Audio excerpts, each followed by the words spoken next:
describe him to me. And Muslims, look at the description of your Rasul. And for some, this would be the first time you hear what your Prophet looked like. I saw a man of striking appearance. ظاهر الوضاء أبلج الوجه, radiant face, حسن الخلق, beautifully created. لم تعبه الثجلة, his belly wasn't protruding. ولم تزر به السعلة, nor was his head disproportionate and small. وسيم قسيم, proportionate and delicate, finely made, a specimen of a creation. في عينيه دعج, in his eyes there was a contrast. The dark was immensely dark, the white was excessively white. وفي أشفاره وطف, and his eyelashes were long. وفي صوته صهل, and in his voice was a natural echo. وفي عنقه سطع, and his neck was elegantly long. وفي لحيته كثاثة, his beard was full and thick. أزج أقرن, his eyebrows were arched, but they were not joint, it was separated. In summit فعليه الوقار, when he was silent, dignity covered him. وإن تكلم سماه وعلاه البهاء, and when he spoke it was audible and clear, almost commanding and overtaking. أجمل الناس وأبهاهم من بعيد, from afar the most striking and outstanding in appearance. وأحسنهم وأجملهم من قريب, and when he came near, the best of them and the most handsome of them in closeness. حلو المنطق, such an exalted and sweet level of logic. Like when he used to speak, it was so coherently logical, it was smooth and easy to understand. فصل لا نزر ولا هذر, he was to the point, not excessive nor too short.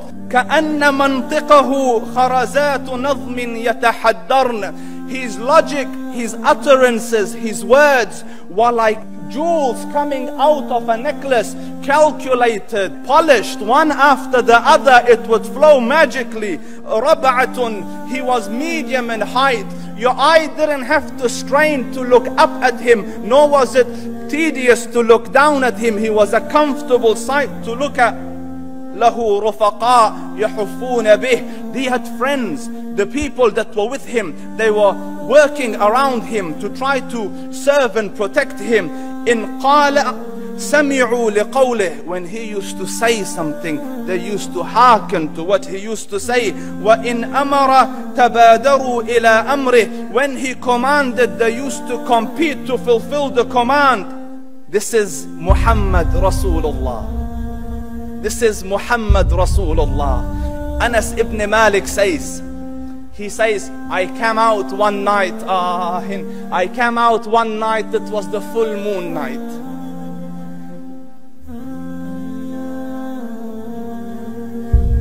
And I looked at the moon, and in the desert, understand, the moon is an awesome sight.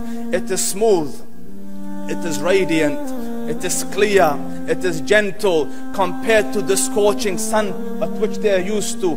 So the moon was the epitome of beauty. So he says, I came out at a full moon night and I looked at the moon and I saw it beautiful, handsome. So I said, let me go see if the moon is more handsome or my Prophet is more handsome. Let me see if that is more beautiful or the Prophet is more beautiful. So I went and I saw him standing afar.